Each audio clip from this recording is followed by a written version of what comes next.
Hi అండి, అందరికీ నమస్తే. వెల్కమ్ బ్యాక్ టు ఛానల్ అమ్మ అభిరుచి. ఇవాళ రెసిపీ వచ్చేసి సేమియా పాయసం అండి. చాలా సింపుల్ అండ్ టేస్టీగా ఉంటుంది. ఖచ్చితంగా ట్రై చేయాలనుకుంటే ట్రై చేయొచ్చు.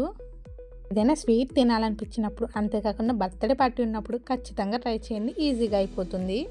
అంతేకాకుండా చిన్న చిన్న టిప్స్తో పక్కా కొలతలతో అయితే ఉంటుంది. ఫస్ట్ నుంచి లాస్ట్ వరకు చూడండి. మీకు ఏ డౌట్ ఉన్నా కామెంట్ సెక్షన్లో కామెంట్ చేయండి. ముందుగా ఒక గిన్నెను అయితే తీసుకోండి. నేను అందులో 3 కప్పుల పాలను అయితే వేశాను. 3 కప్పుల పాలకి 1 కప్పు వాటర్ని అయితే వేసుకోండి. ఇవి వచ్చేసి గేదె పాలు. ఏ పాలతో చేసుకున్నా టేస్ట్ బాగుంటుంది. బాగా చిక్కగా ఉంటాయండి. అందుకే 3 గ్లాసుల పాలకి 1 గ్లాస్ నీళ్ళు అయితే వేసుకున్నాను.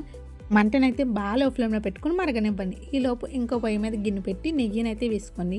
నెయ్యి వేసి అందులో డ్రై ఫ్రూట్స్ని అయితే వేసుకోవాలి. మీకు నచ్చిన డ్రై ఫ్రూట్స్ వేసుకొని వేపుకోండి. బాగా వేగాక తీసేయాలి. అది వేగాక అందులోనే నెయ్యి సరిపోతే ఉంచుకోండి. లేదు అంటే కొంచెం నెయ్యిని అయితే వేసుకోవాలి. నేనైతే 1 కప్పు సేమియా పూసను అయితే తీసుకోవాలండి.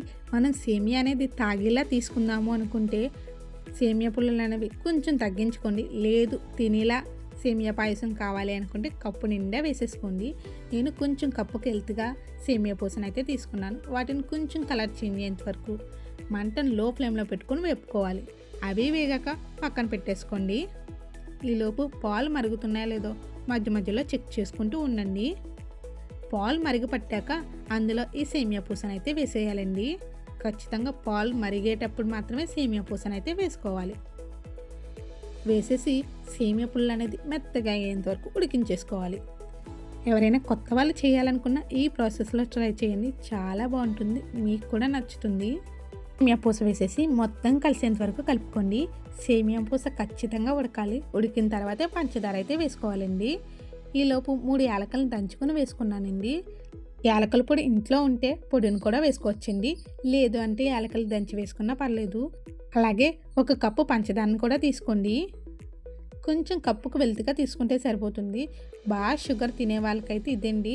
లేదు అంటే కప్పులో పావు వంతు షుగర్ని అయితే తీసేసుకోవాలి. సగానికి కొంచెం ఎక్కువ వేసుకుంటే సరిపోతుంది. అలాగే పూస ఉడికిందో లేదో చెక్ చేసుకోండి. పూస ఉడికింది అనుకున్న తర్వాత పంచదారని అయితే వేసేసుకోండి. పంచదార వేసి కరిగేంత వరకు కలుపుకుంటే సరిపోతుందండి. మొత్తం బాగా కరగాలండి పంచదార, అప్పుడే టేస్ట్ అయితే బాగుంటుంది. అలాగే ముందుగా వేపు పెట్టుకుని డ్రై ఫ్రూట్స్ని కూడా వేసేసి ఒకసారి కలిపేసుకుంటే సేమియా పాయసం అయితే రెడీ అయిపోయింది. ఖచ్చితంగా మీరు ట్రై చేసి తాగేసి ఎలా ఉందో కామెంట్ చేయండి. మా పిల్లలకైతే చాలా బాగా నచ్చిందండి. వీడియో నచ్చితే కనుక లైక్ చేయండి, షేర్ చేయండి. మన ఛానల్లో ఇంకా మంచి మంచి వీడియోస్ ఉన్నాయి, వాటిని కూడా చూసేయండి. అలాగే వెళ్తా ఛానల్ నచ్చితే సబ్స్క్రైబ్ చేసుకొని వెళ్ళండి. Thanks for watching.